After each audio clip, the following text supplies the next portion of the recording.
And that might have happened because somebody who we thought we could trust said it wasn't necessary. And even that deserves a why. Why is an implementation partner telling you that this broader education and understanding isn't necessary?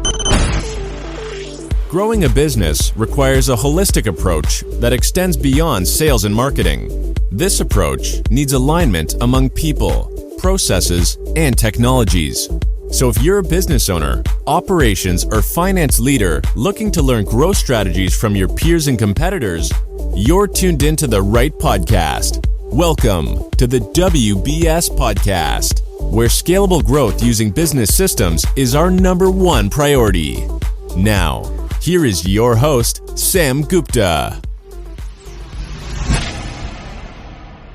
Hey everyone, welcome back to another episode of the WBS Podcast. I'm Sam Gupta, your host and principal consultant at digital transformation consulting firm Elevate IQ. As your company grows, you might feel the need for software as you encounter each problem. The software landscape is hard to navigate, and if you don't understand the role each system such as ERP, e-commerce, and CRM systems play, you could create an extremely patchy architecture, which typically results in significant admin overhead and conflicts among teams, causing your growth to slow down. In today's episode, we have our guest, Gill Walker, who discusses why CRM is important and how that fits among other systems such as ERP and e-commerce. She also shares several best practices for executives embarking on a CRM implementation journey. Finally, she shares several stories about the poor implementation she has seen and the lesson learned from them. Let me introduce Gill to you. Gill Walker is your CRM success catalyst. She has been helping clients achieve success, better return on effort, and better return on investment with CRM for almost 3 decades. And for the past 17 years, she has focused on Microsoft Dynamics 365. She is a Microsoft certified solution architect and Microsoft certified trainer. Listen to Gill as she explains her philosophy of avoiding project calamity with education. With that, let's get to the conversation. Hey Gill, welcome to the show. Thank you, Sam. It is awesome to be here from sunny Queensland, all the way to freezing Toronto. Okay, amazing. So this is not the first time we have had somebody from Australia, even though we are in North America. So I'm super excited to have this conversation. Well, of course, it's not the first time you've had people from Australia. There's so many good people over here. It's small country, but that's because we've just got so many good people. Yeah, whenever I'm bored, I'm actually bringing a lot more people from Australia. Okay, so here's what we are going to do today. So just to kick things off, do you want to cover your personal story and your current focus? Sure. I am your CRM success catalyst. And what that means is I work with you to get better return on effort and better return on investment for your CRM project. And I do that by unpacking the mystery of CRM success. I've been in the CRM space now for about 30 years. And like many of the people I meet in this area, it happened by accident. I morphed from teaching to consulting to IT training and back then to consulting specifically in the CRM space. And for the last nearly 2 decades, I've been working almost exclusively with Microsoft CRM, Microsoft Dynamics 365, and now, of course, Power Platform. My main point of difference is I help you understand your technology from bottom to top, whether you're an end user, an executive wanting to get the best of the implementation, or anything in between. The more you understand of the technology and the processes that need to be involved, the more successful your project will be. So that is my mantra. Educate, educate, educate. I now live in Australia. I live in Sydney. I moved here 20 years ago when I was headhunted for a role helping a CRM company that now no longer exists because of the mergers and acquisitions that occurred in this space in the first decade of this century. And I now live in a suburb in northern Sydney. I live with my husband, no pets, no children at home. We generally have a pretty good life. And as you know, Sam, I am also a Toastmaster. I joined Toastmasters 8 years ago, and achieved my Distinguished Toastmaster earlier this year. Okay, that's amazing. I always enjoy talking to Toastmasters because we get a lot more stories. So today we are going to be covering a lot more stories from your work perspective. But before we do that, we have one standard question here. That is going to be your perspective on growth, Gill. What does growth mean to you? Growth from a business perspective means overall, it means making more profit so that the company is more successful. But of course, there are 5 things that you need to do to make more profit. You can get more leads into the business. Of those leads, you can convert more of those leads into initially opportunities and ultimately into customers. Once you've got those customers, you can increase the frequency that they buy from you, and you can increase the size of every purchase they make from you. And finally, of course, you can increase the profit of each of those sales. And a CRM can help you do all 5 of those. What is particularly interesting is that while a 10% increase sounds eminently achievable, and for most people it is, if you focus on achieving 10% more leads and 10% more conversions and 10% more sales, 10% bigger sales, and 10% bigger profit, you don't achieve 10% overall. You don't achieve 50% overall. You actually achieve 61% more profit. And that is one of the reasons why you should get your CRM to be fully rounded, why you should not only do marketing with it, not only do sales, make sure that those existing customers are kept happy so they come back and back and back and back and eventually become raving advocates of your organization, and maybe even to the point that they're almost as good as your salespeople and you don't have to pay for them. Okay, so the organizations that we work with typically, and the organizations that are listening to this podcast, they are going to be slightly more manufacturing, distribution, and retail-centric organizations. So these companies are not as CRM heavy. Their processes typically start with, let's say, the order, because let's talk about the distribution organization or the retail organization, right? So they are going to be starting from the order and not from the lead. So have you seen the application of CRM in the manufacturing, distribution, and retail verticals? I have, and one of our long-term clients did exactly as you're suggesting, Sam. So their CRM did start specifically from the order, and they were working then from the order through to the invoice, and we were able to do some fairly clever stuff. So they had one invoice document contained multiple of the actual invoices that were raised in CRM. But even in that instance, there are opportunities for you to look earlier in the sales cycle and use that to a degree to keep topping up your customers.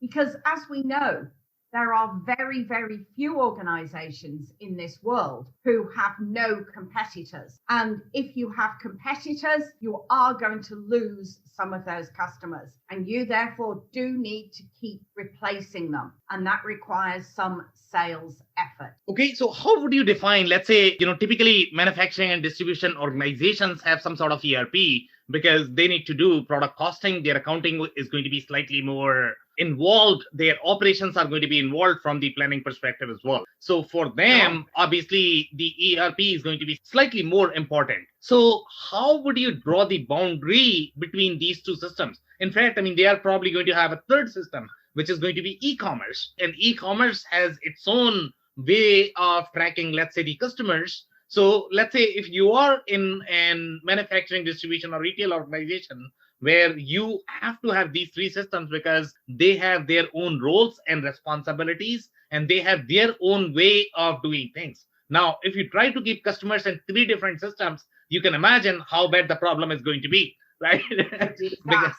So how would you design the architecture for a company that has to have some sort of ERP? Because you cannot put this functionality, the functionality that belongs to ERP in CRM, and the functionality that belongs to, let's say, e-commerce in CRM either. So what will be the ideal architecture or recommendation from your side if you were to recommend a manufacturing, distribution, or a retail company? It will vary on the business and how they operate, but given that we don't have this level of detail in our hypothetical company, in general, the approach that I try to take is something that I call WORM. And what WORM is, we're looking at WORM.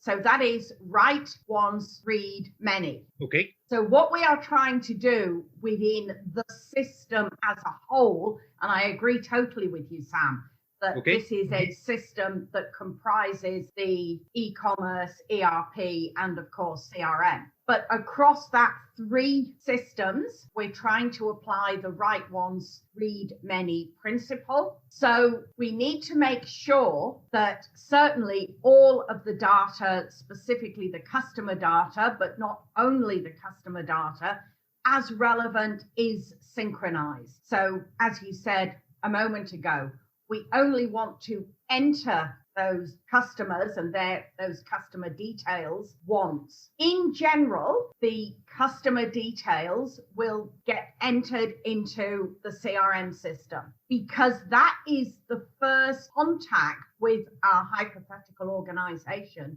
will be before that about to be customer is a customer. Because that organization is probably weighing up your organization with a couple of others, which is the best organization for them to partner with. Obviously, we hope it's you, but they may decide otherwise. So at that first level of interaction, we should be capturing as much of that general, the company name, their address, that general background information should get captured in CRM and then should flow from CRM through probably to ERP and finally on to e-commerce. But there will, of course, be variations of that.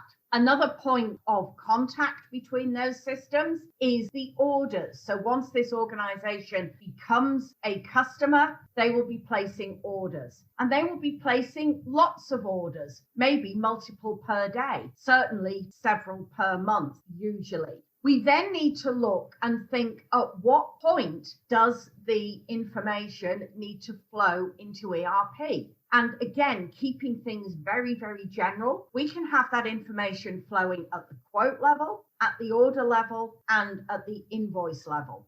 I would guess that most organizations using ERP, the sale data is going to flow across at either the quote or maybe the order option. But occasionally invoice is the better option. And then we need to think what data needs to flow back to the CRM. Is it beneficial for the sales team to have visibility of invoices raised, the payment history of the customer, the products that those customers buy, the frequency that they buy, and all of those other questions? And if it is relevant, does it make sense, both from a usability and a cost perspective, for that information to be made available to them inside the CRM system rather than asking them to go to the ERP system?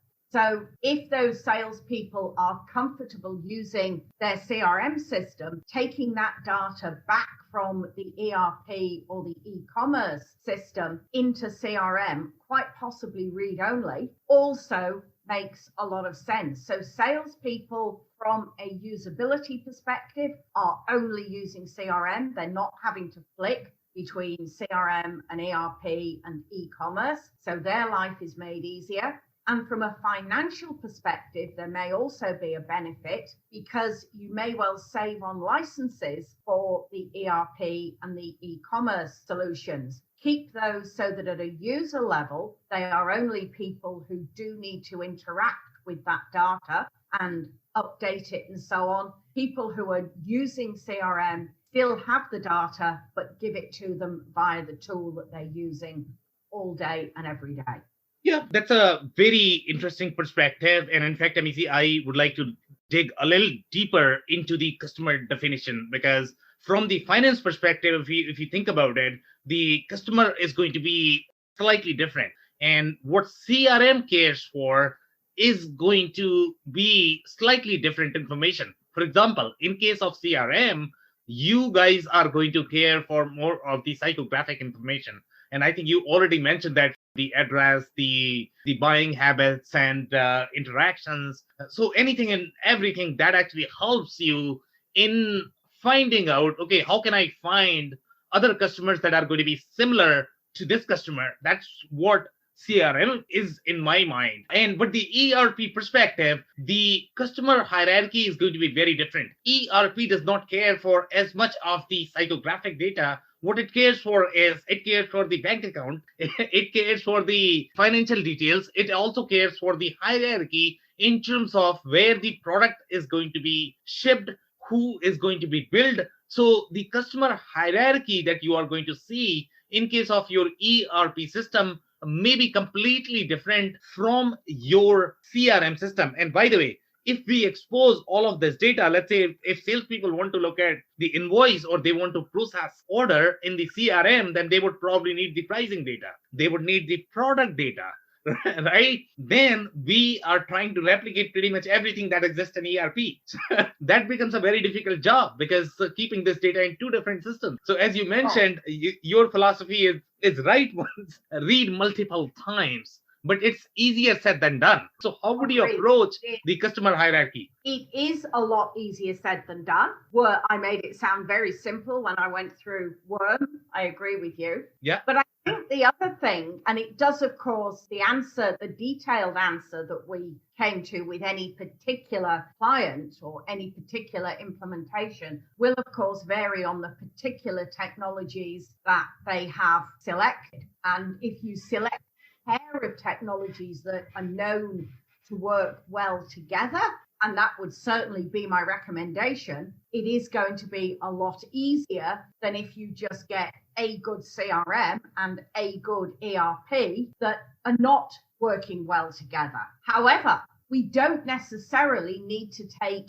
everything back. So with products, for example, we probably, if there is an ERP in place of in the way that you discussed a moment ago, Sam, we probably can take the product, but we don't need all of the product catalog. So it's just enough to make the order make sense. If that level of detail is necessary, we may choose just to take the value of the order. So we might take the order information, but not worry about the line item information. That would give our CRM users the frequency and the value of the order, but not worry about the detail. So that might be a solution that works. Right. But I mean, if they are cutting the orders in the CRM system, they would need to know the line item details as well. In fact, then CRM is going to be the driver to produce. I agree. If they're creating the orders. Yeah.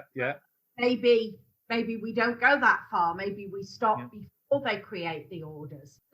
I think it's one of those that we could do it in so many different ways. It would be wrong to say you must do it this way until we've got a lot more information about the particular implementation. At this level, let's keep it that we could move the data through at any one of the sales stages. Yeah. So when we come across these implementations, typically we come across two different scenarios. Obviously, CRM plays a very important role. There is no questions about that. The functionality that CRM is going to have is most likely not going to be available in ERP and your e-commerce system, because CRM is designed for a purpose. It is designed to do a lot more things from the customer perspective. If ERP systems try to do that, then they are simply overlapping CRM systems. That's not the intent of all of these systems. They all have their own place.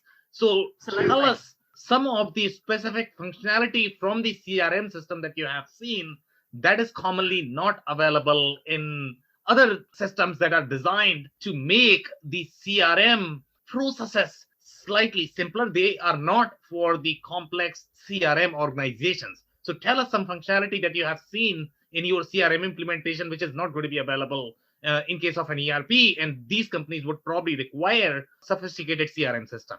I think where we go to for that is looking at the beginning of the sales process. So we're possibly into marketing automation, which is, of course, another whole system that this hypothetical organization may well need.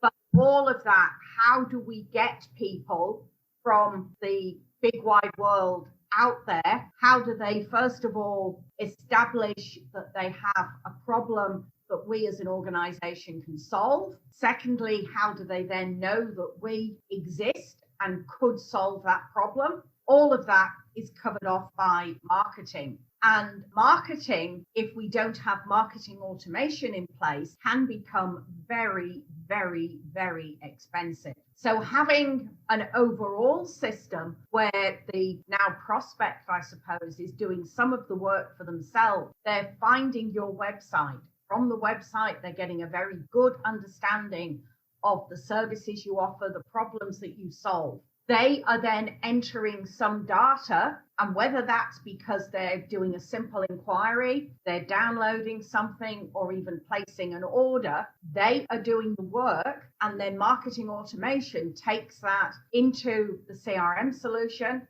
And then if there is an order in there, passing that through to ERP, even though it might go straight through CRM, that is probably a simpler overall solution than trying to integrate the website directly to ERP. But there's always options. And then with marketing automation, we can also see how effective our marketing is. So how effective is both the website and individual pages on the website? How effective are particular campaigns? And knowing the effectiveness of anything like this does, of course, then mean that you can do more of the good stuff and not waste time, money, and effort on doing the stuff that doesn't work anyway.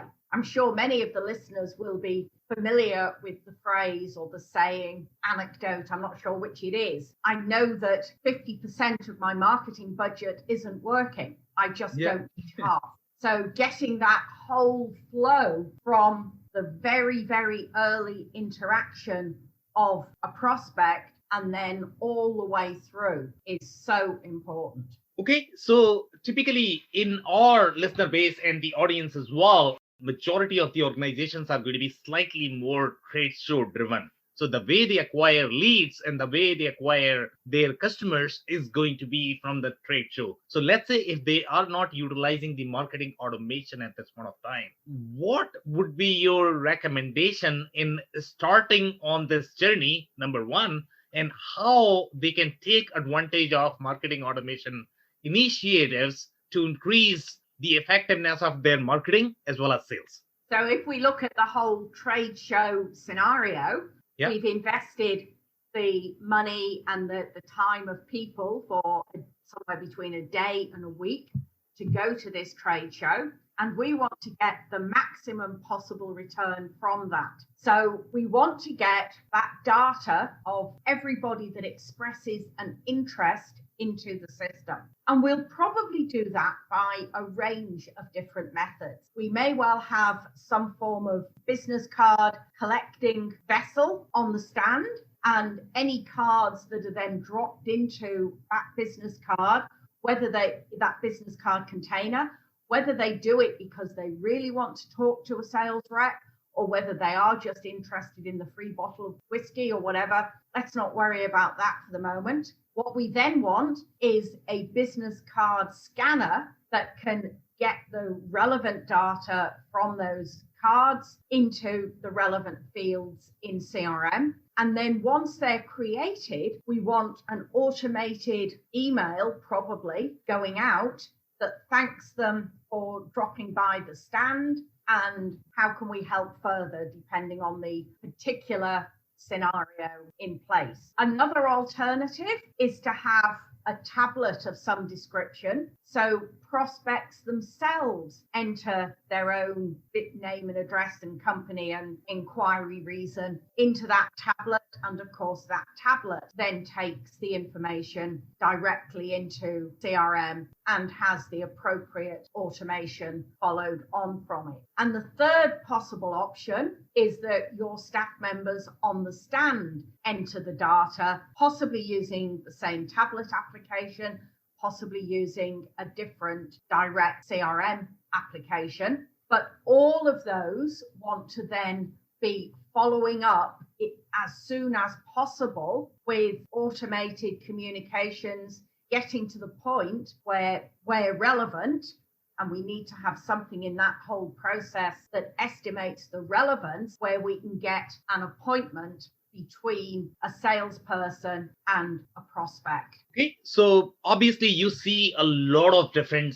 CRM projects and you talk about the CRM project management as well. So from your experience, can you share some of the stories where the CRM implementation did not go as well as you would like? So for example, in my mind, the CRM project or any project for that matter is an art, okay?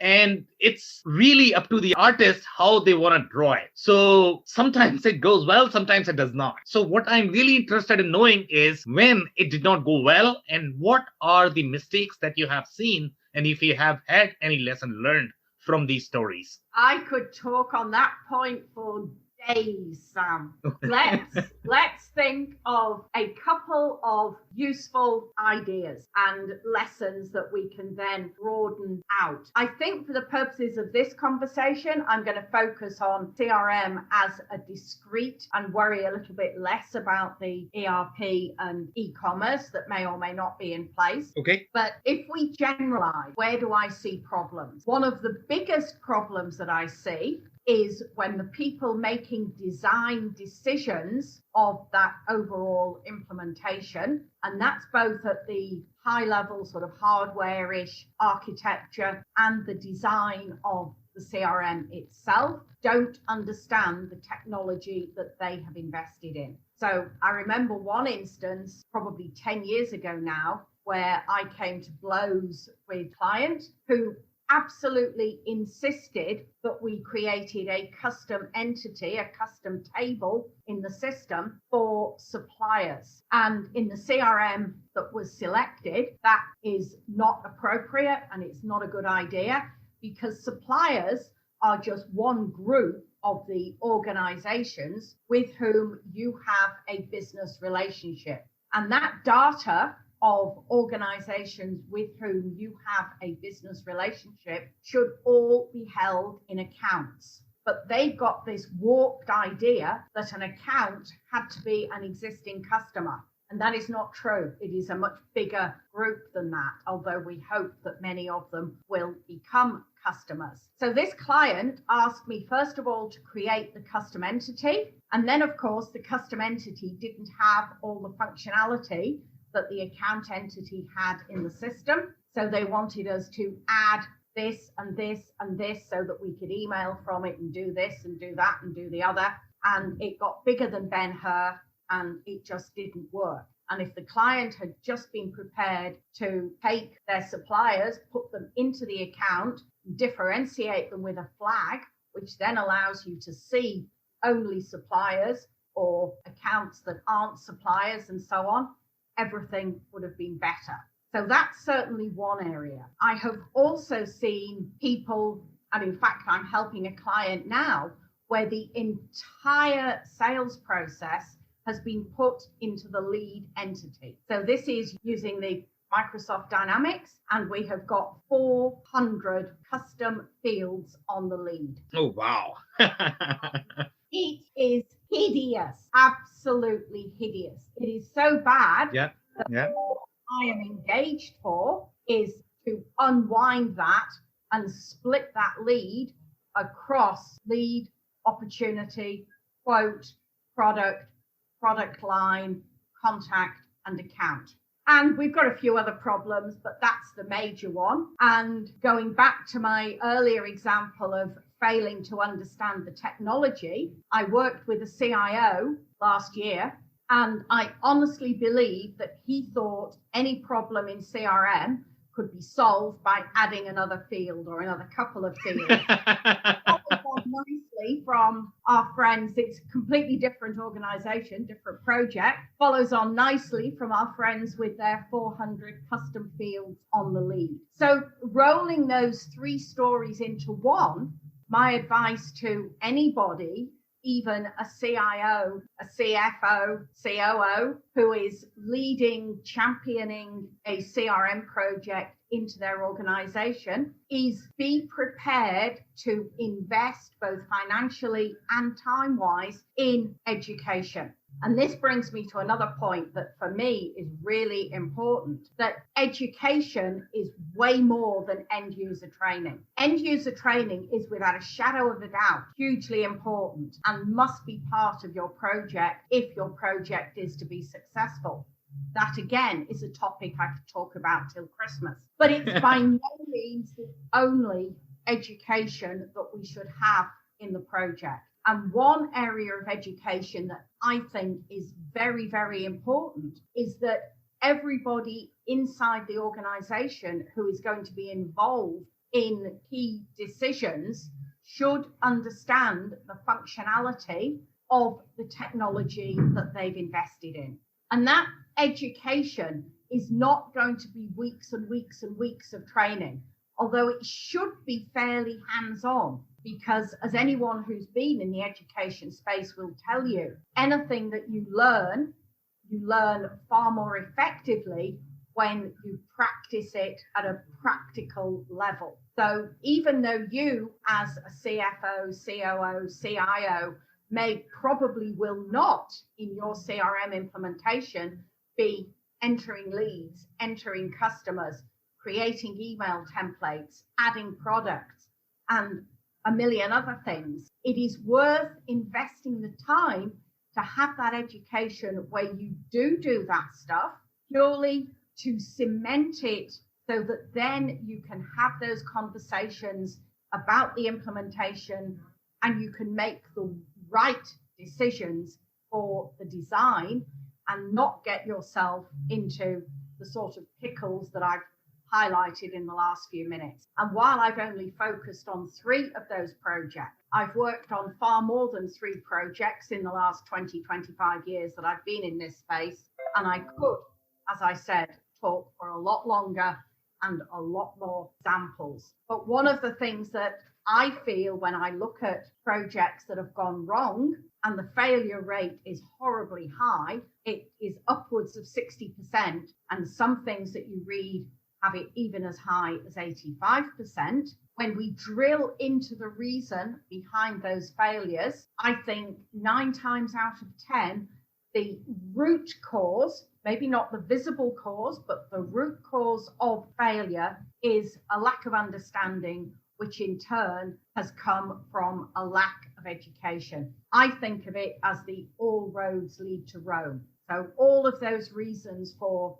project failure, when you ask, why did that happen? Why did that happen? Why did that happen? The answer at the final question will be, we didn't invest or we didn't prioritize the understanding of the project, of the technology that we were taking on.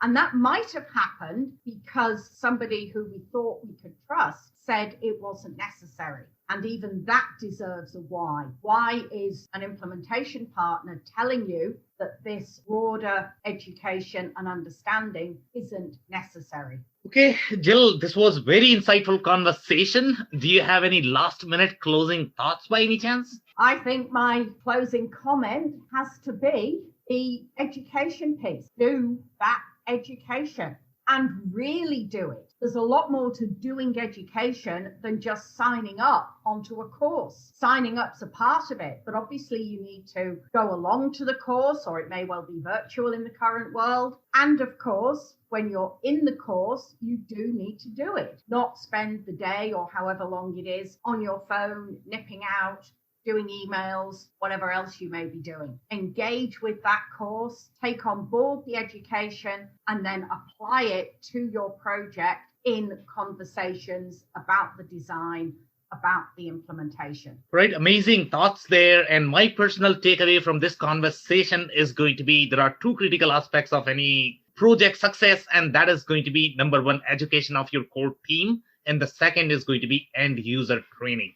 On that note, Jill, I wanted to thank you for your time and your insight. Thank you. I cannot thank our guests enough for coming on the show, for sharing their knowledge and journey. I always pick up learnings from our guests, and hopefully you learned something new today. If you want to learn more about Jill, head over to opsis.com.au.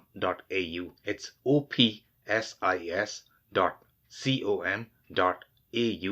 Links and more information will also be available in the show notes. If anything in this podcast resonated with you and your business, you might want to check other related episodes, including the interview with Jeff White, who discusses why it is so important to identify the ideal customer profile for your offerings to streamline your growth. Also, the interview with Chris Granger, who discusses why his company EECO, a large electrical distributor, needed to change the way they sold to their customers. Also, don't forget to subscribe and spread the word among folks with similar backgrounds. If you have any questions or comments about the show, please review and rate us on your favorite podcasting platform or DM me on any social channels. I'll try my best to respond personally and make sure you get help.